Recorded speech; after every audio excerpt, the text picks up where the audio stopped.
नमस्कार, स्वागत है आप सभी का। ग्लोबल अड्डा आप देख रहे हैं और मैं हूं आपके साथ पुनीत मिश्रा। एक बड़ी खबर आ रही है। बड़ी खबर क्या आ रही है? बड़ी खबर आ रही है कि अमेरिका इजराइल को समझा रहा है। समझा क्या रहा है? समझा ये रहा है कि भाई आप संभल जाइए, वरना ऐसा ना हो कि आप उस लक्ष्य को तो हासिल कर लें लेकिन पूरी दुनिया से दुश्मनी मोल ले लें या पूरी दुनिया से आप अलग थलग पड़ जाएं। यह अमेरिका इजराइल को समझा रहा है। किस बात को लेकर? गाजा में जो गाजा सिटी के ऊपर एक्शन लिया जा रहा है इजराइल यानी कि आईडीएफ की तरफ से, इजराइल डिफेंस फोर्स की तरफ से बेंयामिन नेतन्याहू ने यह फैसला लिया है। इसी को लेकर यह खबर आ रही है। अब खबर और क्या आ रही है? खबर जो और आ रही है वो और भी चौंकाने वाली है, वो और भी हैरान करने वाली है। दरअसल बेंयामिन नेतन्याहू भले ही ये चाहते हैं कि ये युद्ध जारी रहे, लेकिन उन्हीं की देश के सेना प्रमुख जनरल इयाल जमीर ऐसा कतई नहीं चाहते। वो नहीं चाहते कि ऐसा युद्ध जारी रहे। वो कह रहे हैं कि अगर ऐसा रहा तो जो बंधक हैं उनकी सकुशल वापसी मुश्किल हो जाएगी। अगर आप अटैक करते रहे तो उनकी जान जाने की स्थिति बन सकती है और ऐसा नहीं होना चाहिए। दूसरी तरफ अमेरिका इजराइल को समझा रहा है, लेकिन सेना प्रमुख क्या चाहते हैं? जो चाहते हैं वो हो नहीं पा रहा है। वो चाहते हैं कि इस पे वोटिंग होना चाहिए। वोटिंग कहां पर? इजराइल में कैबिनेट में वोटिंग होना चाहिए इस फैसले पर कि वहां पर हम फोर्स को आगे बढ़ाएं ना बढ़ाएं, ऑपरेशन चलाएं ना चलाएं। लेकिन ऐसा हो नहीं रहा है। नेतन्याहू कह रहे हैं कि आप मुझे प्लान दीजिए कि आप कैसे क्या करने जा रहे हैं और गो अहेड, मतलब आप इसको इंप्लीमेंट करिए, जबकि सेना प्रमुख चाहते हैं कि वोटिंग होना चाहिए। रिपोर्ट्स ये बताती है कि जनरल जमीर चाहते हैं कि गजा में युद्ध विराम और बंधकों को छुड़ाने को लेकर वोटिंग हो, लेकिन नेतन्याहू ने रक्षा मंत्री दूसरे मंत्रियों से इनकार कर दिया और कहा कि इसकी कोई ज़रूरत नहीं है।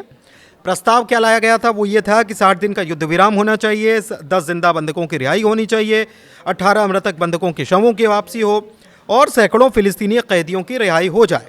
लेकिन नेतन्याहू इस प्रस्ताव को काफ़ी पहले ही खारिज कर चुके हैं। इसकी खबर हमने आपको ग्लोबल अड्डा में दी भी थी। अच्छा, इसके अलावा एक बात और है। अमेरिका जो ताकीद कर रहा है, जो समझा रहा है, जो चेतावनी दे रहा है, जो इजराइल को बता रहा है कि भाई अगर आपने ये सब किया तो पूरी दुनिया से दुश्मनी मोल ले लेंगे, अलग थलग पड़ जाएंगे।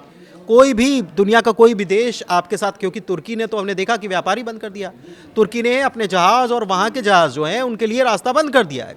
आधिकारिक रूप से कोई उड़ान तुर्की के ऊपर से नहीं उड़ी जा सकती, मतलब इजराइल से कोई विमान नहीं जाएगा, ऑफिशियल विमान जो है वो नहीं जाएगा। ये भी तुर्की ने कर दिया है।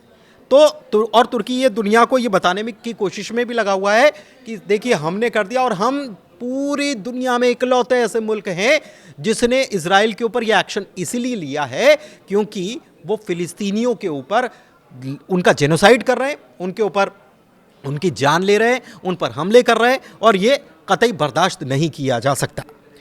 लेकिन एक चीज़ और है।